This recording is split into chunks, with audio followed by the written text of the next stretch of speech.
Hello. Hi. How are you? Good. I always have the music on to make sure that everything's working, but then you let me in, I'm like, oops, still on.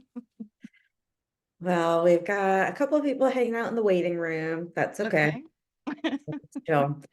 Um, so yes, I will. Well, I want to confirm, I'm pretty sure because it was mentioned in your book, but it's Niver like diver, right? Okay.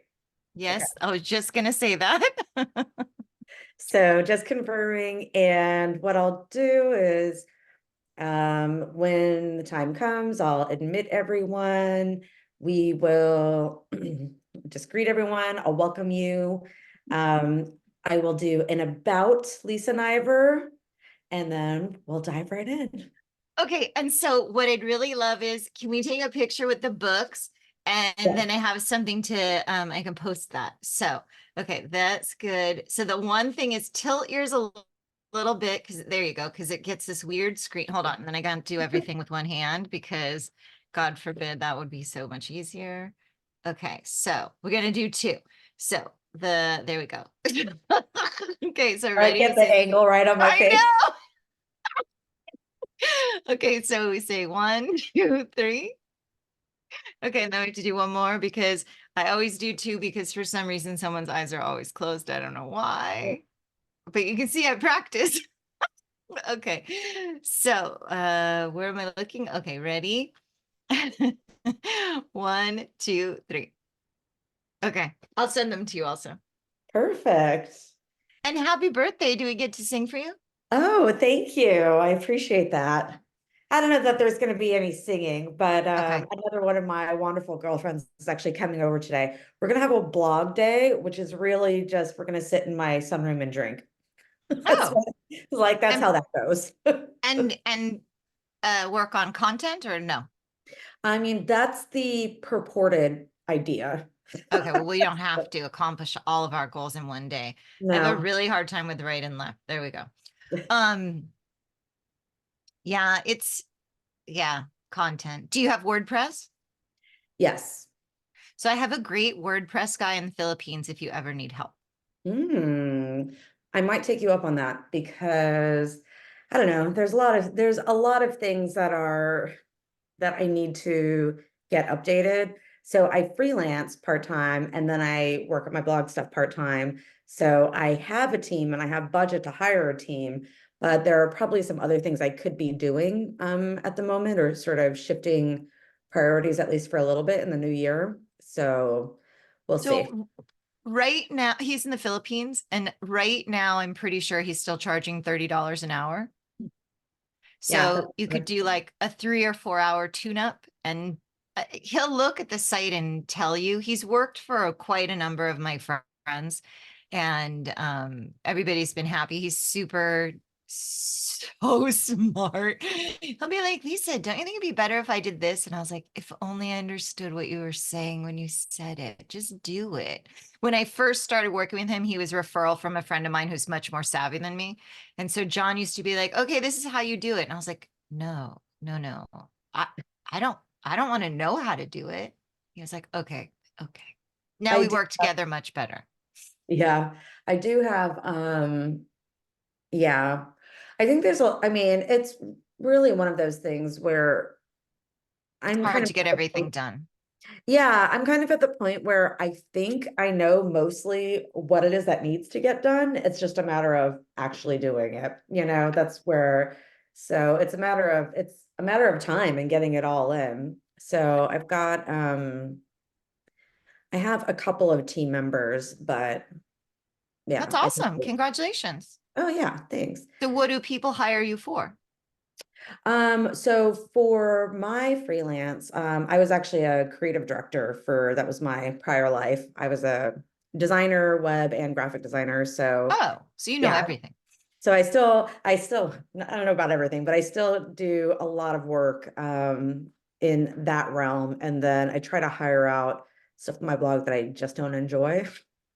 And I might be hiring out some stuff that is just a little bit over my head that if I had time, I could probably figure out, but I just don't have the time to actually figure it out. So for my Mhm. site's from 2010, and I used to run these writing contests. So I have a lot of pages, and I kept getting hacked. And Mm. so we kept upping like someone would steal. I have 1,000 YouTube videos and links are all on the site. And someone stole the address of all of them. Oh And my so we God. went through layers and layers and layers. And now we're at the point where you can only get into my site if your IP address is whitelisted, which as a traveler is a pain in my ass because every time I get to a new hotel, he has to whitelist it. Yeah. But he was the one who was like, okay, we'll do this. Okay, we'll do this. Okay, we'll do this. So that's even if I could learn some stuff, I don't think I ever would have known how to figure that out. So Yeah, no, I wouldn't be able to take that on. Now, I definitely might be interested. I was he's actually really having a nice. conversation yesterday with my VA about like, okay, do we need to shift, you know, some efforts? Like, are we good enough in this area now? And is it better to go focus over here for a little bit? Um, Yeah. so I'm trying to bring on a social person right now just to cover some of that. And so I don't have to do that. I That's mean, not easy. no, it's not. Well, I kind of enjoy writing social content, but I sort of It's want just a them lot of to work. version it all out, you know? And at least in my world, if they're thinking that they're going to come on, they're going to be like pushing social content to my blog, they're like sadly mistaken because it is rare that I actually get my own personal travels posted on my blog, like within any sort of time frame that matches up with when it's pushing to social. So I'm like, maybe we can just refer to older posts, you know, and stories and things like that instead of having everything sync up because it's just not, no, the It's a timing just, lot of work. yeah. But I It's, love the sign behind you. That's a horrible idea. What time? yeah. Trying to think of, I actually got a neon sign for my brand. It's crooked. They're coming back to put it up straight, but I love it. I'm in love with it too. It's really bright though. That's the only thing. Is it is like you turn it on and So it's you can't really use it behind you in a Zoom. I might be able to, but I wouldn't be able to have any other lights on really. I don't know. It's 9 o'clock. All righty, let's do this. Ready? Got your game face I'm on? ready. I'm ready. I got my game on. Hello, hello, hello, everyone.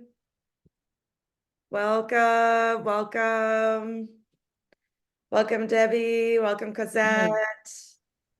Good morning. Morning. Yeah, I got my book here. Oh, that's amazing. Maybe we could try to get Thank a you. I'm big. one of the ones who won the free book, so thank you. Oh, Oh, I was gonna say maybe at the end we could try to get a big screenshot of everyone with their books. oh my God, that'd be so fun. Thank you. I'd love that. Olivia, Cosette, do you also have hard copies? Yes. No, I have the ebook. Some Oh, people we can do really the prefer ebook the too. ebook. You can show this screen with the ebook. Yeah. I think Olivia won a book, right? I did. That's right. And Debbie. Yes, I I'm did. so excited. And it is signed by Miss Lisa herself. I'm Yes. so happy to get that. Thank you. Oh, thank you. Well, welcome. So where is everyone dialing in from? Evergreen, Colorado. Utrecht, the Netherlands. Oh my I'm in gosh, Orange County, Southern California. Oh, nearby. I'm in Los Angeles. Perfect. that sounds glorious. Is it cold where you are? It's cold and there's no snow. So it's not like It's not even, fun cold. no, it's just cold. Michelle, where are you dialing in from? Oh wait, you're in the DC area. You're in my area. Aren't Oh, you? yes. Hi, Jordan. Hi. Yep, I'm in Maryland. All right. Well, I think we've got enough to get started. It is 12:02 and yeah, let's get this show on the road. Does everyone have their cozy drinks? I do. Cosette, you're at a time. I mean, I'm global debauchery, so you can have whatever you want, but I was going to say, Cosette, you're definitely in the time zone where you can have wine or beer or anything like that. I'm just still on my coffee, but Cheers. Little do you guys know that somebody's coming over right after this, and we're gonna start drinking in my sunroom for my birthday weekend. So I know Happy we all have to birthday. say Yeah. happy birthday to Jordan. thank you. Happy birthday. All right. So, Lisa, thank you so much for joining us to talk about your book, Bravish. Very excited to have you. Thank you for So inviting me. a little bit about Lisa. Oh my gosh, you've got a resume like an insane person, but in a good way. Just clarify. So Lisa is an award-winning travel expert who has explored 102 countries on 6 continents. She spent 7 years with Princess Cruises, Royal Caribbean, Renaissance Cruises, and 3 years backpacking Asia. You can discover her articles on AARP, AAA Explorer, Wired, Wharton Magazine, as well as on her site, which is We Said Go Travel. On her award-nominated global podcast, Make Your Own Map. Sorry, I'm Oh, letting multitasking at people the in moment. and talking Yeah, at the letting same people in and reading at the time. same time. So she has interviewed Deepak Chopra, Olympic medalist, numerous best-selling authors, and as a journalist, she's been invited to the Oscars and the United Nations for print and digital stories, as well as television segments. She's been awarded 3 Southern California Journalism Awards and 2 National Arts and Entertainment Journalism Awards, and has been a finalist 22 times, named a #3 travel influencer for 2023. Niver talks travel on broadcast television at KTLA TV Los Angeles on her YouTube channel, which every one of you should follow, with over 2 million views. And in her memoir, Bravish, One Break, 6 Continents, and Feeling Fearless After 50. And I think, Lisa, I just saw that you may have won another award very recently. I did. The podcast won an award, and I got nominated again. So now I've been nominated 25 times. And the podcast won. You guys may be familiar with Jeff Jenkins from Chubby Diaries. He's the host of, the host of Never Say Never. So the episode that he and I did won an award for diversity in television and streaming. Oh my gosh. Congrats. Thank you. Thank you so Okay. much. How cool is that? Yeah, there's somebody who's got something in their background. I'm trying to identify. Debbie, is that you in the background, maybe? I was eating a cracker, but I can turn It my wasn't sound eating a off. cracker. It was people talking in the background. They Okay. sound like TV in the background, actually. Oh, I think it's Damaris. Okay. Should be all set. We all love Zoom, don't we? Yeah. But honestly, it would be hard for us to be in this many time zones together to do it live. So Zoom does give us some great opportunities. Yes, it definitely does. Although it still cracks me up because reminds me of that meme of what is it? I have 25 tabs open and I can't find out where the music's coming from. That's like that's my life. All right, so let's get into it. So how many of you guys have the hard copies? Woohoo! All right, so those with the hard copies or with the ebook versions, at the very end of this, if you could hang out, we'd love to get a screenshot with all of us with our books, if you would be so kind. We'd appreciate it. And yeah, let's go ahead and get started. So, Lisa, out of all, you've done so much travel writing for so many publications prior to writing this memoir. And memoirs are really, really, really hard to write. They're really vulnerable and a totally different style of writing than sort of standard travel journalism. So how did you come to the decision to actually start writing this particular book? Well, first of all, I want to say thank you to everyone for being here, and thank you to Wanderful, and thank you for Jordan for letting us celebrate with you for your birthday weekend. And I would say that I did not choose to do this book. The book chose me. I definitely fought against doing this so many times. I wanted to write just the 50 challenges, 50 things I did before 50 to reinvent myself after my divorce. And I had worked on that and I shopped it to agents. I met with a bunch of people in New York City and everyone's like, this is not a book. And the reason it wasn't a book is because the list isn't prescriptive. It's not a list of everyone should do these 50 things. They are my 50 things. So the feedback I got was, if you want to tell this story of these things, people have to know, they have to care about you. And you have to start with your divorce. And I was like, that's off the table. And so everyone's like, well, nice to meet you.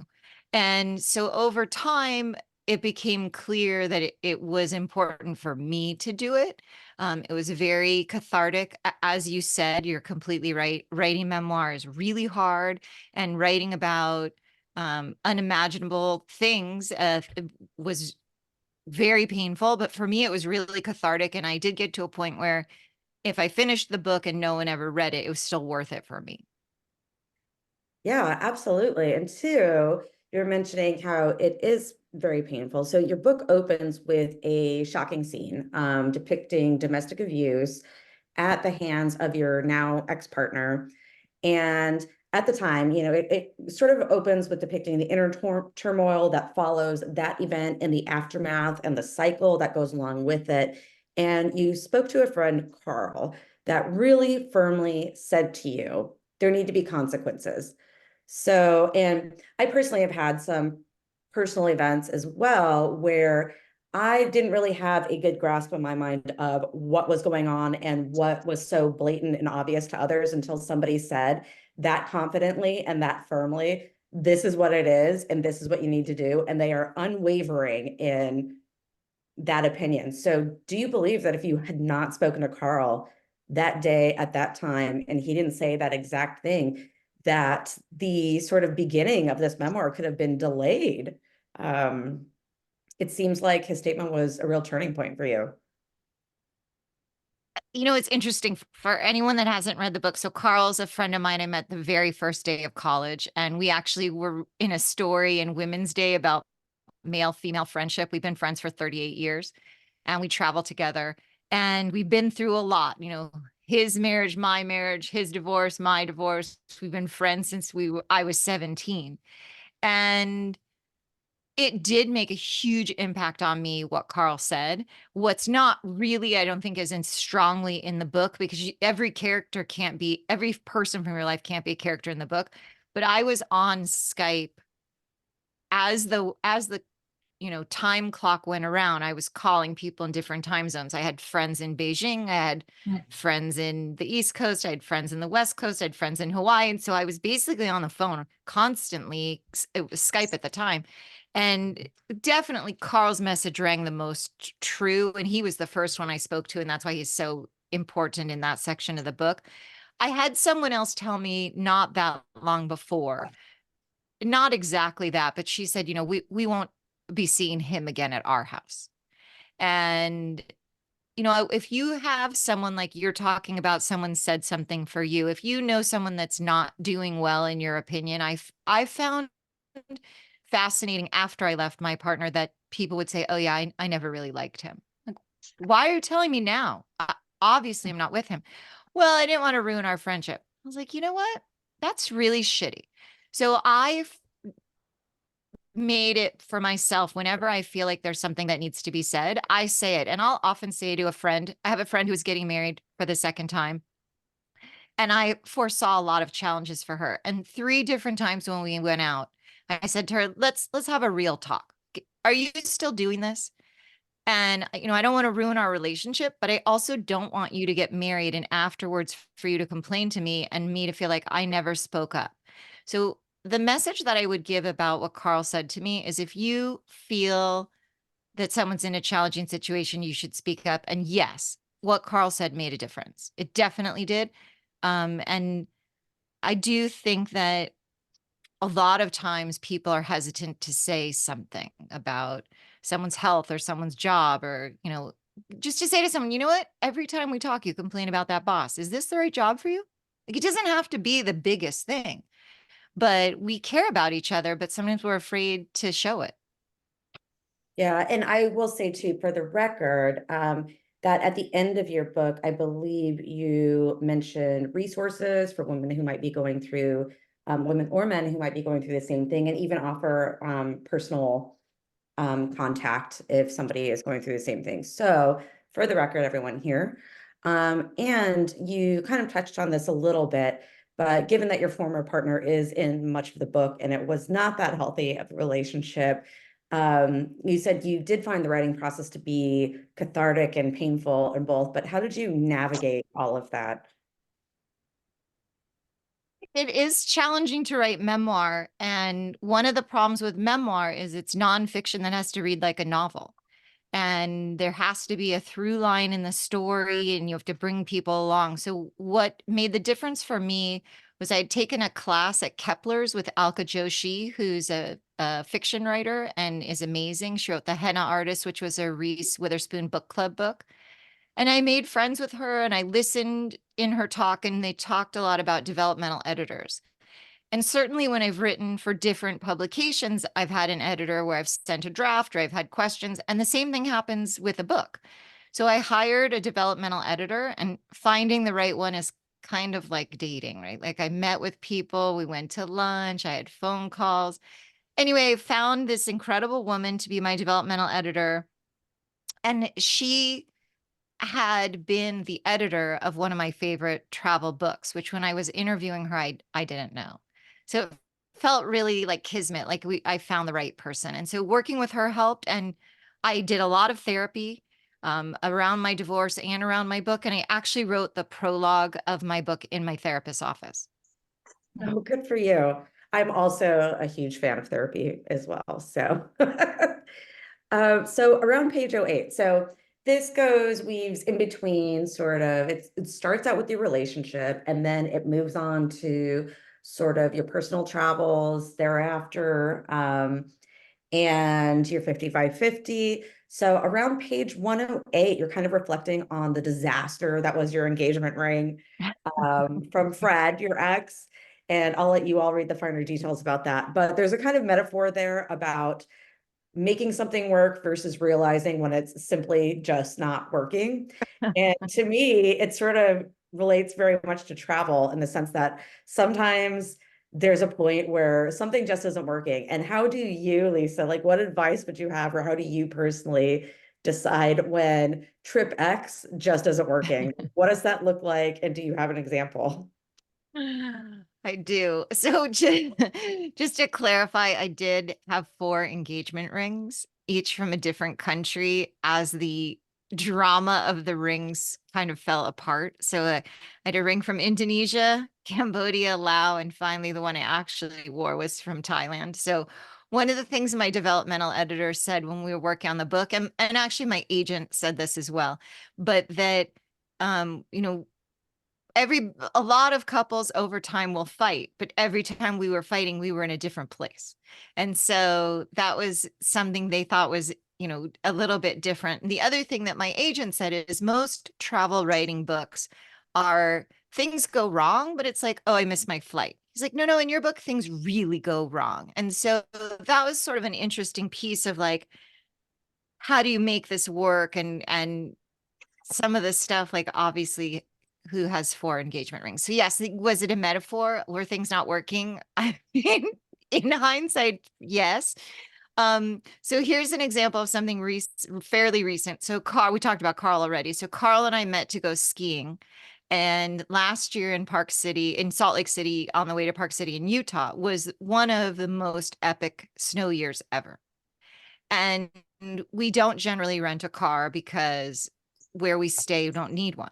And in general, we just get an Uber. But because of the snowstorm, they were on surge. It was like $150 or $200, which it should be like 50. And so we decided to take a cab. And our cab was basically like an Eddie Murphy film from the 80s. Like it was just a disaster cab. Like the windshield wipers froze and were clacking. The car was slipping. Like we're never going to get there.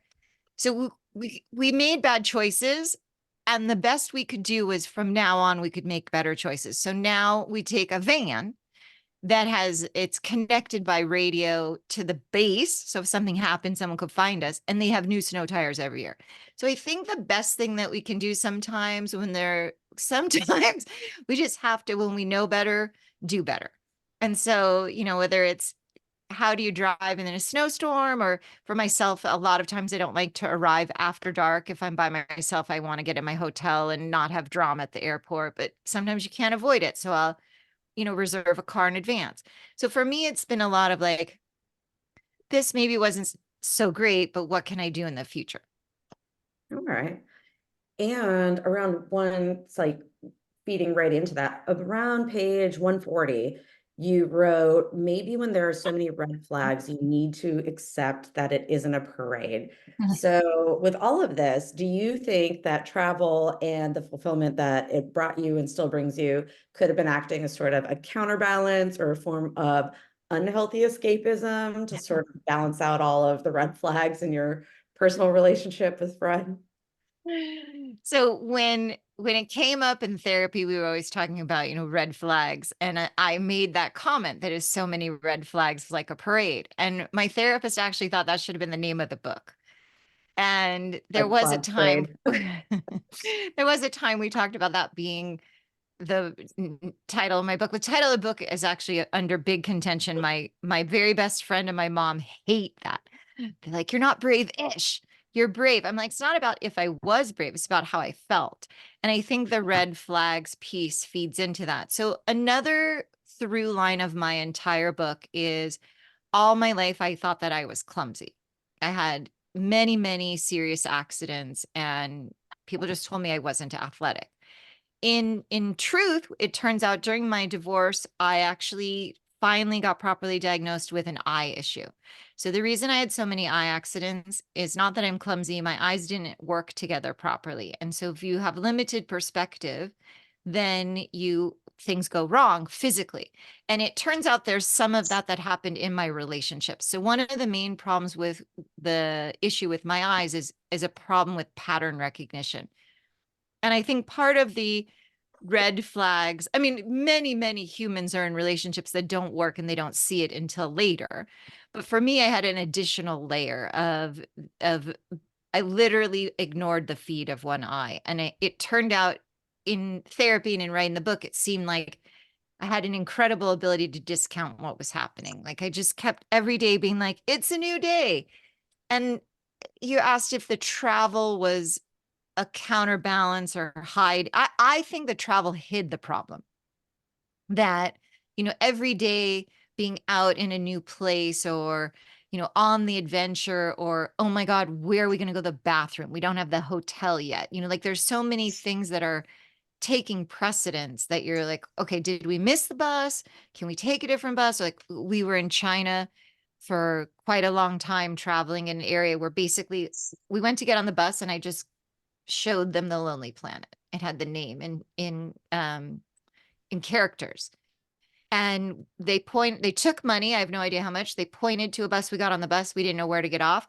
I didn't know if anyone was going to tell us. Like, everything's so crazy that it's, you get lost in all of those details of the road. So I think in some ways the travel hid the problem. Maybe that's what you mean. But for me, there was so much going on and excitement. I was running the blog and trying to find Wi-Fi. There was just a lot going on. And I was able to sort of, I don't know, felt like a little bit like the magician's doing something over here and you forget about what's happening in this hand. Sure. Yeah. And to put it plainly, you come home from sort of your breakup and your life is a little bit in shambles at the time. But at a certain point, you went from just trying to regain your footing back to, your everyday life, being on your own, that kind of thing, to all out reclaiming your life with this 50 by 50 challenge. And your decision to do this actually ended up getting some real press too. So what do you think something like the 50 by 50 ultimately gave you? Yeah, just to back up from the 50 by 50, when I came home I had been traveling, we had done an 11-month trip. And then at this point, when she was talking about when I came home, I had been away for 18 months. And before I left, I had rented out my condo, quit my job, and sold my car. So I sort of felt like if you looked in the dictionary under burn all your bridges, there was my photo. And I really had to start over. And I ended up changing. I'm a teacher and a traveler back and forth often. And I changed again and it started over. And I told everybody I was living in Crazy Town and I was crying all the time and I was hoping to get an upgrade to a new town called Sucksville. And in hindsight, I was like, why did I not wish for a better town? Like, who would pick from Crazy Town to Sucksville? Why couldn't I have gone like Crazy Town to Paradise? But I couldn't even imagine making any more than a tiny step. And essentially, that's what happened with the 50 Things project. So, because my eye doctor and I were working on my eyes, and because one of the biggest impacts was how I physically was in the world, that I'd had all these accidents, we started with that. I actually started taking tennis lessons, which was very frustrating, but I did get better. And I worked on this idea of the 50 Things project, and I started with very, very tiny steps. And the other thing about me is I really never committed to the 50 Things project. I was like, maybe I'm doing 50 things before I turn 50. And so maybe I'll do one, maybe I'll do 5. I quit a million times. You know, sometimes there's a movie and the person's in jail and they make the hashtags on the wall, how long they've been there. I feel like I should have done that for how many times I quit the project. And in fairness, how many times I quit the book. But for me, it really was incredible to live the 50 things and then to write about them. Like, there was a point I was on a trip in Italy, a motor coach tour with a bunch of journalists, a quite big group actually. And one day we were in Venice and we went on a gondola ride. And whereas when I'd been in LA and some things had gone wrong early on, I didn't want to do things that were like coupley or romantic. And at one point I had gone on a press luncheon to the place where I'd gotten married, the same hotel. And they're like, hey, would you like a room tour? We can show you this suite. And I was like, oh my God, if you take me up to the room where I stayed my wedding night, I will completely lose it. I was like, I'm real busy. I got to get to my next event. And I ran out of there and cried in my car. I was like, oh my God, on what planet did I think I was ready to go back to that hotel? But all the little steps did help heal me. And so when I was in Italy, with this group of journalists, one night, our activity, I forget, before or after dinner, was we went on the gondola ride. It was me and a few other women from the trip. And we went on the gondola and we took pictures and they sang to us. A great night. And it never occurred to me that night that, like, oh, this is, what couples do, or this is romantic, or this is where people get engaged. I was just like, we're having such a great day. We're getting in the gondola. It was awesome. We get off and one of the women is hysterically crying. And she was in the middle of deciding to get divorced. And so we took her out and we comforted her and we had a lovely night all together. And I got back to my hotel room and I was like, wait, I wasn't the one crying. I was like, oh, I'm doing better. Because sometimes I think it's, for me, and I think for some other people, it's hard to know, like, am I doing better? Is this better? Am I happy? And, I really loved that trip in Italy. I love Italy, and I was happy to be there. And, there had been trips that I had gone on where I pretended all day long to be happy and I cried in my room at night because I was like, I'm here alone, because I always used to travel together and we were supposedly working together, even though I did all the work, but that was another thing I pretended about. So it was great to be by myself, to be so happy and do something that's really, I think, in the scope of experiences, a gondola ride is like the ultimate, I'm having this romantic experience. So I think the 50 Things project helped me really believe in myself. And like you said, I got great press. I was in Business Insider, who recently interviewed me again about the book. I wrote for Pop Sugar. I wrote for Smithsonian. There were a lot of great press hits. Yeah, and I do think things like your 50 Things project, where you're actively tracking accomplishments, we're writing them down as you go. It really does provide an opportunity for all of us to kind of remind ourselves that we are accomplishing things in our lives, especially when we feel like we're not. And it really helps us avoid imposter syndrome. And you've managed to accomplish so much in the travel sphere, even before your 50 Things project. So what advice would you give to someone starting out in travel writing or in the content creation space? Because that is a lot of what you do when you're not writing memoirs. Thank you. Yeah, my always advice is to start small. A lot of people come to me, my website, We Said Go Travel, I started in 2010. And from when I started that, which was pretty early on in the beginning of blogs and in social media, in fairness, social media, all of these now feels like millions of platforms were not so many then. And so I remember adding one at a time. And I actually remember going out with someone talking about Twitter in the very beginning. And I was like, I don't even understand what it does. And she was trying to convince me that I had to join. And so eventually I would join every new platform just so no one else could use my name. But I always tell people start small. People come to me, they say, I want to have a website like you. And so I'm going to hire a graphic designer and I paid $1,000 for a logo and I'm getting this upscale, super duper huge hosting package. And I was like, no, don't spend money. What if you don't like it? What if you can't keep up? So I always tell people start once a month, right? Once a month. It could be a long form post on Facebook, Tumblr. You could start with Wix, Weebly, whichever one. When they both started, they were free. I don't know they are now. Squarespace, whatever theirs, that's still free. And I tell people write every month, whatever day is your birthday. So my birthday is October 18th. So by the 18th of every month, promise yourself you'll put something up. And at the end of the year, you have a dozen. And a dozen of anything starts to look like it might be something. And then if you're liking it, do more, do once a week. And then you would have, at the end of 2 years, you could have 60.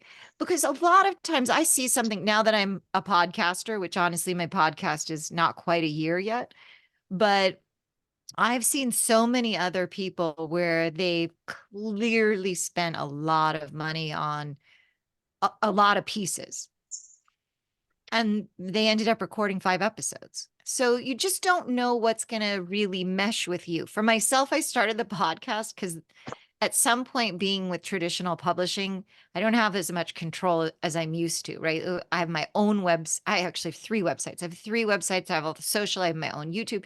So with publishing, things would happen. And I turned the memoir in and I started the podcast because I was like, I need something back.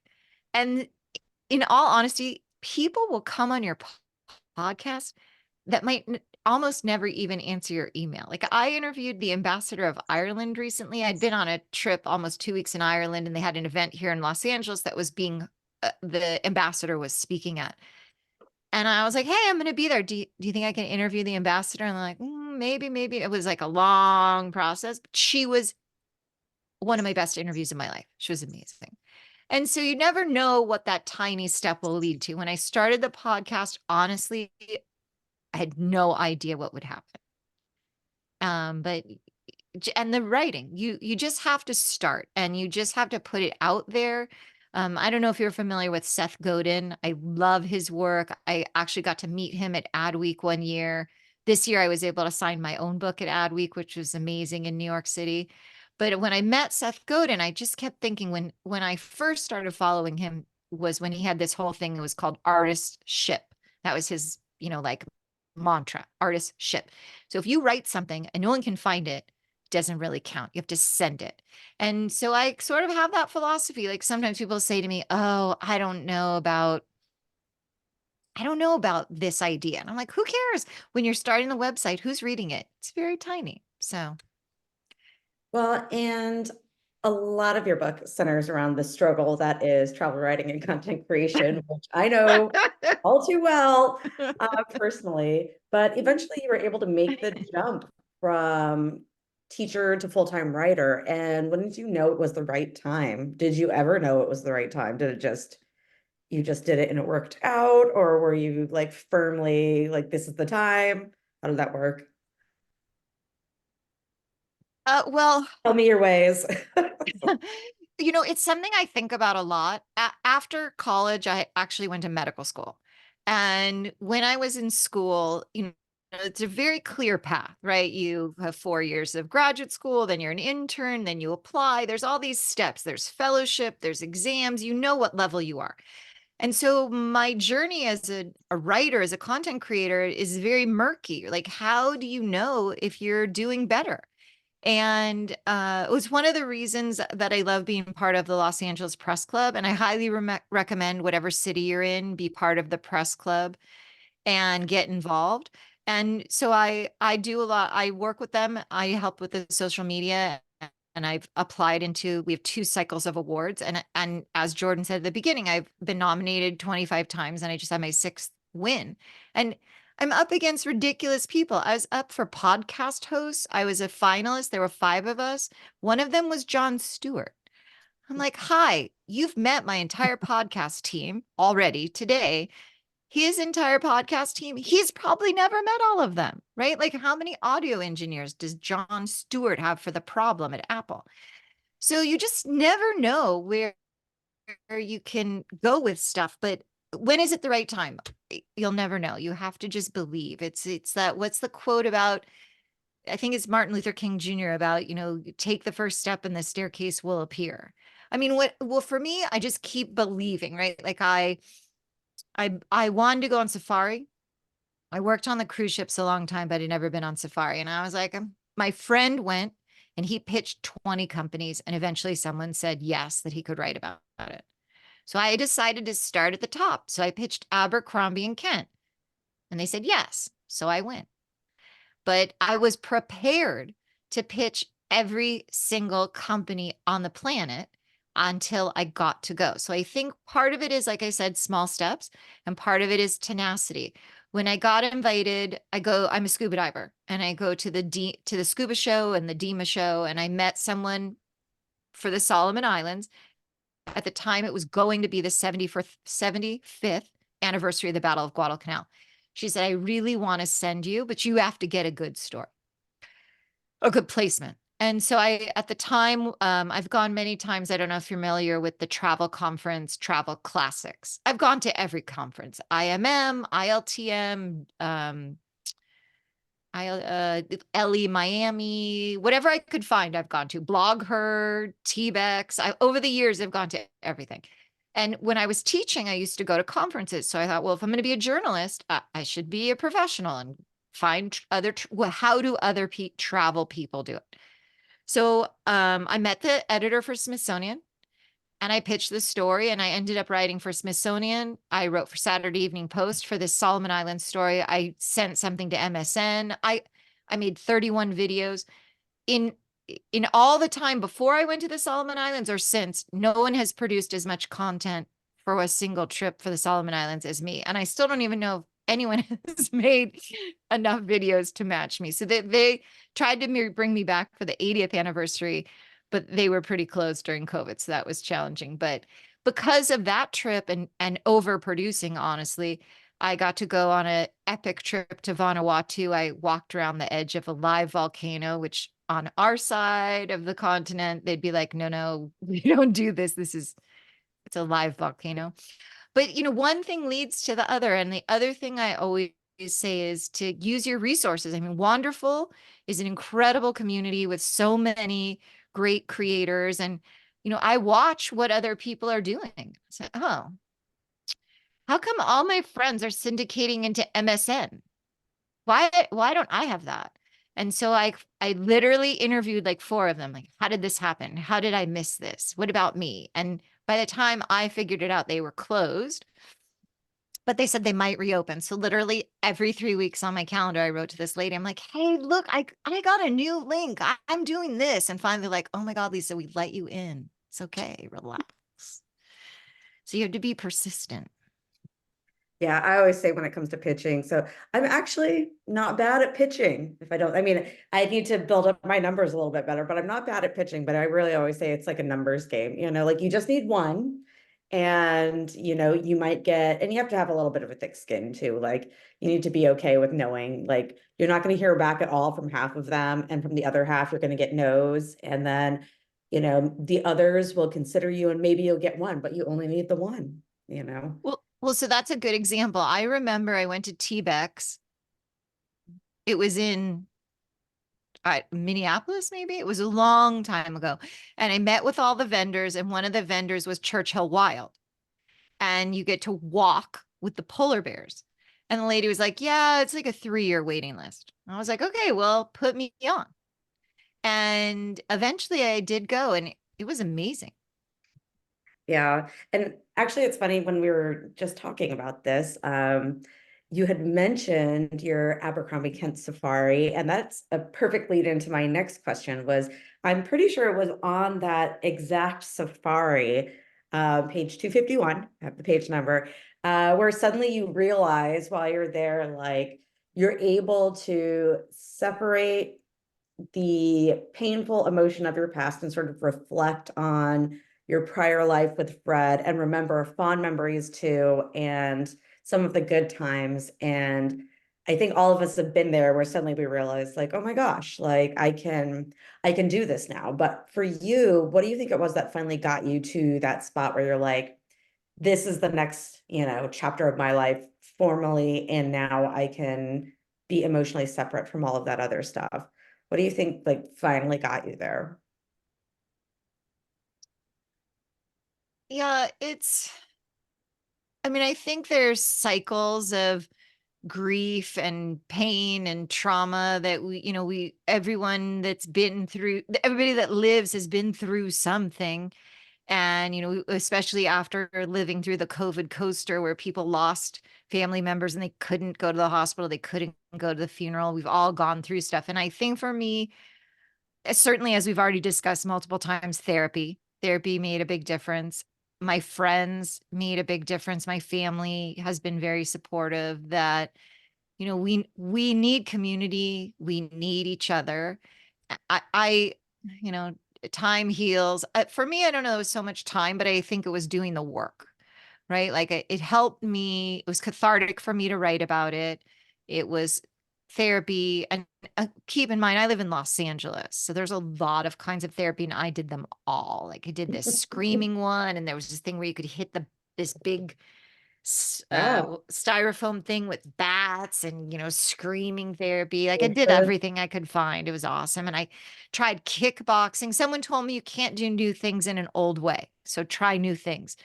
So I kickboxing. I joined a salsa dance team.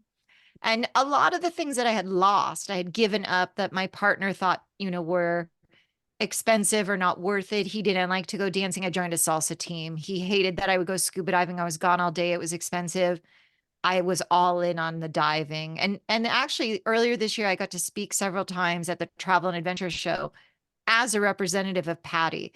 So I mean, like I really took back the things that I love the most. And I think all of that together and being able to see, right? Like how many people get invited to go on safari with Abercrombie and Ken. I was like, to me, this is this is winning the award for me, right? Like that they would consider me to go was incredible. I mean, that trip we stayed with Sanctuary Retreats, and oh my God, they're like, you can go to your tent now. I'm like, this is a tent? I mean, was amazing. So I felt really honored, and appreciative and fortunate. And I definitely produced again. I did a series during COVID on my website called Tell Me More About, because I wasn't traveling, and I kind of put all together. I would tell me more about the Solomon Islands because I had so much content. I did the safari. I did Churchill Wild with the polar bears. And I don't know if I did one for scuba diving or Fiji or both. Anyway, I think I did almost a dozen of those because COVID felt real long. I didn't travel for months and months and months. And I took a lot of classes. I focused on my writing. I was working on the memoir. So all of those things together, I mean, the whole world was evolving. I mean, the pandemic happened to all of us in the global sphere. We had so much to get over. Yeah, and you had actually mentioned, so all those things, all these new things that you sort of reclaimed and went out and did, a lot of them became part of your 50 Things project. And you start to sum things up around 255 by saying that bravery is subjective, i.e., brave-ish. What advice would you give to folks that are struggling to make a big life change or decision? Um, any kind words for us? Any motivational words? I think one of the most important things is that we have to remember to be kind to ourselves. That I find particularly women, and especially in the United States, is, like not that great at taking compliments or recognizing our achievements. And I think that's something to start at. And when I actually I gave a talk, not yesterday, on Thursday, about how to become more brave. And one of the tips is to recognize the things you've already done. You know, you've already done a lot of amazing things. And if you want to do 30 before 30 or 60 before 60, you can count things you already did. No one is making the rules for your list. You get to decide. You get to decide, I'm going to quit my job, take a new job, go back to school, leave my partner. Like, there's a lot of choices about what you can do. And so I guess the thing about being brave for me, and I think what you're referencing is towards the end of my 50 things, my 50th thing for my 50th birthday was I went skydiving. And I had my whole life said I would never jump out of a perfectly good airplane. And when I got to the skydiving place, unfortunately, there was a lot of clouds. And I don't know if you've ever been skydiving, but they won't go. So we were on hold, and the hold was 2 hours. So I had 120 minutes to think about my choices. And mostly I was thinking about leaving. And so my tandem skydiving instructor, because, you know, I was attached to somebody else, was trying to keep me from leaving. And so I said, he was asking me about my project, what else had I done? And I had recently gone scuba diving with bull sharks, which are one of the top 3 rated most dangerous sharks in the world. And he said to me, oh, I would never swim with sharks. I'm afraid. I was like, are you joking? They pay you to throw yourself out of a plane and you love it. You're afraid of sharks? He goes, oh, yeah, I think you're so brave. I was like, huh. My whole life, I thought some people were brave like him and some people were scared like me, and that there was just 2 very separate categories. And that day, I really realized brave is not like a light switch. It's not like you have it or you don't. The very first time I went scuba diving, I remember seeing my first shark, which was a nurse shark, which never leaves the bottom floor of the ocean. It really couldn't even bite you the way its mouth is. But I was still scared because I didn't know about it. And over the years and years, I've been scuba diving since 1990. And so over all those years and all my experiences, I've been diving in Alaska, French Polynesia, all around the world, the Red Sea. I'm taken a million classes. I've been with a million dive instructors, and I feel confident. And that's how he feels about skydiving. So that was one of the things I really realized about bravery. And I hope other people will realize is that, you know, taking these little tiny steps forward, you just don't know where it could ever lead. Well, and I love too that after all of that and after your journey, you closed out with a mikveh ceremony. Am I pronouncing that right? Mikveh. Yeah, So yeah, it's yeah. like a Jewish cleansing ceremony, right? And I believe, by the way, is it Hanukkah right now? Happy Hanukkah. Thank you, thank you. It's it has been Hanukkah. We Hanukkah ended. It was 8 nights, and thank you very much. It's, you know, I know every religion and culture has a festival of lights in this time in our hemisphere of great darkness. And I've really been thinking about the miracle of Hanukkah and how the oil lasted. And this is not a political talk, but I can't bring up Hanukkah and Jewish things without saying that, you know, my heart has been broken for the longest time now, and I'm praying every day for the hostages. And the mikveh ceremony was very important to me. You're right; it's a Jewish ritual. It's in water, and it is for purifying. One of the main things about the mikveh ceremony, some people go before Shabbat. They might go weekly. Some people go before Yom Kippur, before the new year. Traditionally, brides go before you have this next phase of getting married. So I had gone, I had a mikveh with, there's a lot of things about 7 in Judaism. And so there's 7 blessings in the wedding. And I had brought 7 women with me to the mikveh for my bride mikveh. And when I was choosing to get divorced, I met quite a number of times with my rabbi. And one of the things we talked about is that I could get a civil divorce, get divorced in, you know, California in the United States. And then I could get a get, which is a Jewish divorce. When I got married, I signed a ketubah, which is a Jewish marriage contract, in addition to, you know, going to City Hall and signing all the papers. But So the rabbi talked to me the steps. I got a lawyer, I got divorced, I got a get, and then I could have a mikveh ceremony. And so I created my own mikveh ceremony with 7 blessings. And it wasn't about, it wasn't like, I know some people have a divorce party. It wasn't that energy of like, woohoo, I'm divorced. It was more, one of the things my rabbi had said to me early on was he was at the time getting retired. And he said to me that he wasn't sure what would happen next. And he had some anxiety about, he'd been rabbi his whole life. My synagogue in Los Angeles, Stephen Wise Temple, is one of the largest Reform congregations in America. And, it was a big job and he was all in it. And what was he going to do? And so his nephew apparently said to him the advice he gave to me about getting divorced and thinking about the mikveh and moving on was the same, that his nephew said, when you retire, you just have to turn the page. You don't have to write the whole next chapter. You just have to get started. You just turn the page. And so for me, the mikveh ceremony was a really important part of not celebrating that my marriage was a disaster and, I lived in crazy town in Sucksville, but like, what could I do next? What did I want to build for myself? Well, and I think it was a really beautiful way to sort of close out the book as well. And Lisa, really appreciate you talking to us. And I just wanted to open the floor for any audience questions that you guys might have. Anyone?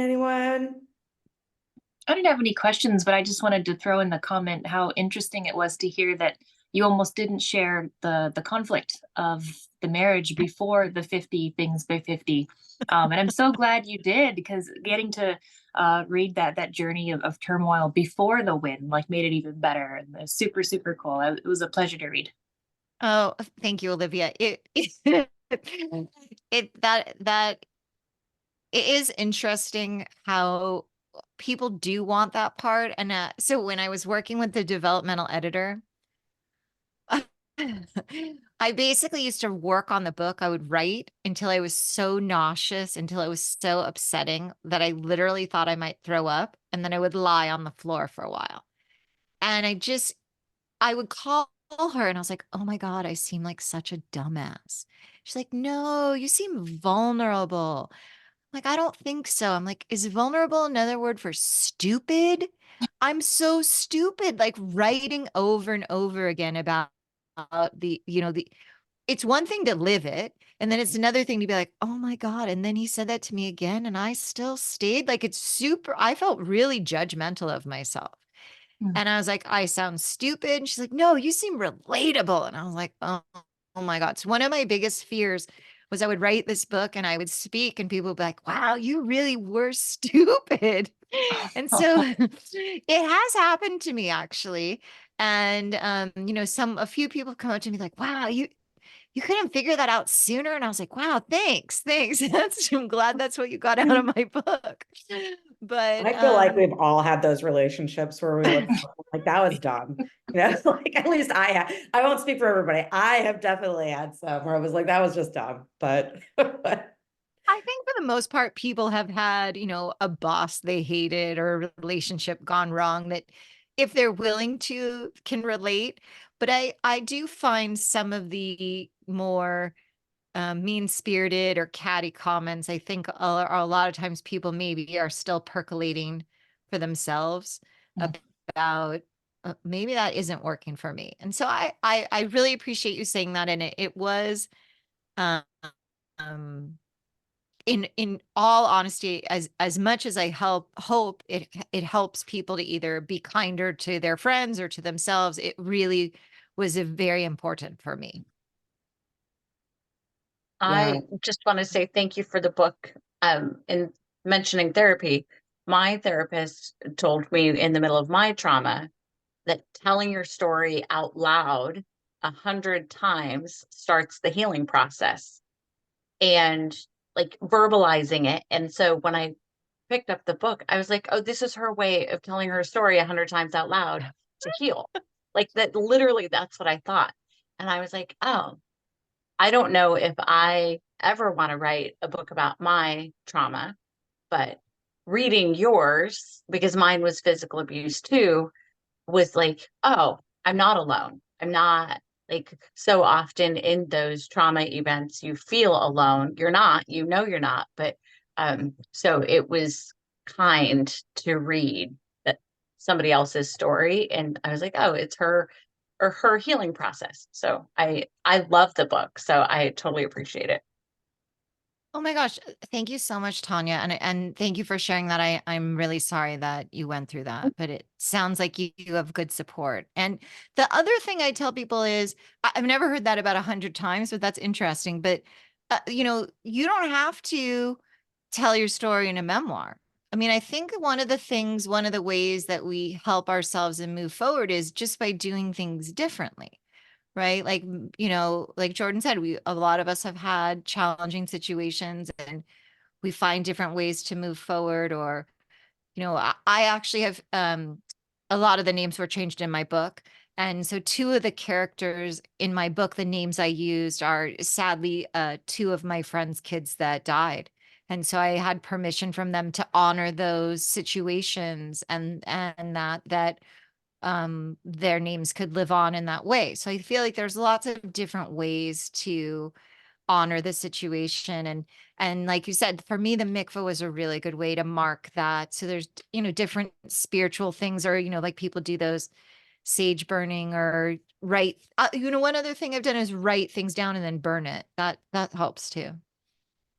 In a safe space. It's a non-flammable space. I worked on the cruise ship a long time, and twice a week you drill, once with the guests and once on your own. And they literally make fun of me in my art studio. I'm like, do not stand on the chair. Like, I can stand on the chair. I'm like, it's really dangerous. Here's the step stool. I said, or let me leave, because I do not want to be here when I have to call the paramedics. And they're like, who let her stand on this chair? And I'm like, oh yeah, I've passed Coast Guard inspection so many times in so many countries. I stood next to her when she made that great choice. Well, I just want to thank you for the book, because it was definitely very relatable. My story is 20 plus years with my ex and 2 children later. And so when I got to page 15 and 16, where he was saying, like, why do you have to tell everybody your business? Mine was opposite. I didn't tell anybody anything for a very long time. I think just people kind of saw. I mean, nobody really wanted me to marry him anyways, but I was so in love. Where I was blinded, and I have a 22-year-old daughter who constantly, I'm saying, I spent so much time giving my life to this person. And she's like, Mom, it's okay. I came from my dad. My parents were married 48 years until my mom passed away. So, she's like, that's what to stay in the game. And so one of the things that have allowed me to push forward is the more people ask what happened, the more I say, well, the pages of the book just ripped. I can't read the chapters anymore. And I just keep going, just keep going, just keep going. So there was just a lot of things. I almost stopped reading it after page 15 and 16, because I was just like, oh my God, this is so, I definitely can relate, but I really liked it. And I work at a synagogue. That's my day job. I'm a bookkeeper there. Non-Jewish though, but they accept me, which is very nice. And so after my ex left the house around 4 years ago, I feel so at peace. And I travel a lot. So yes, I travel a lot, where I've met some of the ladies here on the board, on the call here. So thank you. Well, this was good. Well, thank you so much, Patricia.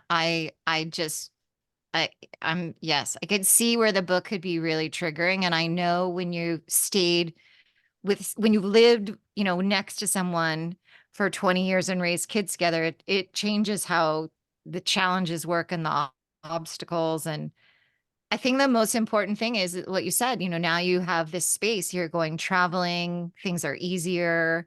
And the thing that I had to really get to for myself is I read this book. It's called something like, I think it's called Super Survivors, and it talks about post-traumatic growth. You know, we hear a lot about post-traumatic stress. But in traumatic situations, there's also the opportunity for great change and great growth. And one of the things I never forget in the book, there were two things. One is, I'm in Los Angeles, so we talk a lot about driving. One of the things in the book, it said, if you're always looking in the rear view mirror, you can't go forward. Mm-hmm. And so for me, is like a hard balance of obviously writing the book. I basically felt like I lived looking in the rearview mirror, and that was a challenge as a writer and as human. And I had to set a lot of things to help me get through that. Right. And we talked about I had therapy and all these other and an editor. But the other thing they said in the book was about forgiveness. Mm-hmm. And I don't know if I can remember the quote exactly right, but I can send it to Jordan to send out. It's something about forgiveness isn't saying that what happened is okay, but it's about letting the past be your history and moving forward. That until you can forgive yourself, you're not saying that the actions of that person were okay. You're not accepting that their behavior was good, but you're saying this is the situation. I think it's that forgiveness is something about understanding you can't change the past. Because my whole thing early on in therapy was, I wish I never met him. I should have never met him. I should have never married him. I shouldn't have gone on the trip with him. I'm so stupid. Then I got divorced. Now I'm a failure. Like I had a lot of like drama. And so I kept saying, I wish I had a magic wand. Because if I had a magic wand, I never would have met him. And eventually, when I read that book, it was talking about the past is the past. We can't change the past. Forgiveness is sort of agreeing the past can't be changed. And now, what will you do next? Mm-hmm. That's what we have control over. What can you do moving forward? Knowing what you know now, knowing that you want to do better. What choices will you make to go forward and live the life that you want and deserve and hope for now? So it sounds like you're doing that. So that's amazing. Yeah, and I have been for a very long time. It's very interesting when I talk to a lot of people and they're like, I thought you were divorced when the girls were little. That's how absent he was, that I would always be just by myself with my girls, even with family gatherings. So they're like, we thought you were just always divorced. So I think for me, just doing things by myself with them has always given me, I don't feel the, sort of like what you said, but I miss him and I feel lonely and he's not here. And I don't know if I went through that, that part I can say, I don't know if I, I'm a little bit alone right now because I'm almost an empty nester. So that's the only thing. But I travel and I'm in all my women's groups and things like that. So to your point about thinking you're stupid, and things like that, where you think, like I said, my daughter just says, oh, you were just going through the motions and the process. I think a lot of that comes from their attitude and their behavior. It spills. Well, for me, I'm not going to talk about you, but for me, I feel like sort of narcissistic behavior, that the attitudes and stuff just pour onto you. And then you start thinking, because that's what they want you to do. They want you to, be in that space. Mm-hmm. And so it's like, nope. So, yeah. No, it's true. I think, I really appreciate, what you guys have said, Olivia and Tanya and Patricia, that it is hard and it's sadly quite common. And it does kind of have this spiral down, and then you have to figure out how to spiral yourself back up. And I love the image of saying 100 times. I'm going to really think about that. But it's, for me, definitely other women and groups and books like the Super Survivors, or, I've read quite a number of them. I think I have a link of a bunch of books that I read that help. But, it's so... sometimes I'm still so surprised. I see the book. I'm like, oh my God, I have a book. Because what's today, the 16th? So it's almost 3 months. The book came out September 19th. It's not quite 3 months yet. So it's been a wild ride. And I'm just so honored to be here with you guys with Wanderful on Jordan's birthday. And I appreciate you being here. And yeah, I have a book. Lisa, thank you so much for joining us. And I don't know if everybody has a hard copy or your e-copy, hoping we can get a screenshot of all of us together with it. You do?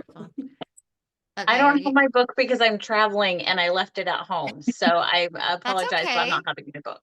Oh, You know how dare what? you. It's all good. It's all good. Okay, am I taking it? If you could, tilt it Okay, I forward a can. little bit, everyone, so you don't get a shine on it. Okay, There everybody, we're gonna take two. So this is the first one. So 1, 2, 3. And then wait, I can't do it with one hand. Hold on. And okay, we look and we say 1, 2, 3. Okay. we go. Thank you guys. Thank you, Lisa. Thank you. Everyone have very happy holidays to everyone. If you celebrate, whatever you're celebrating. And yeah, 2024 is right around the corner. And I think all of us here, I can speak for all of us here. Happy travel planning. Yep. Bye. So, Yes, and maybe we'll all be together in Utah. And people going to WITS? yep. Yeah, I'm This going to April? WITS. WITS? Trying to get there. I'll be there. All right. Well, maybe we'll have another book chat. Yeah. Who Awesome. knows? Thank you so Perfect. much. Thank you all. Thank Have a you. good week. Bye-bye. Bye. Bye.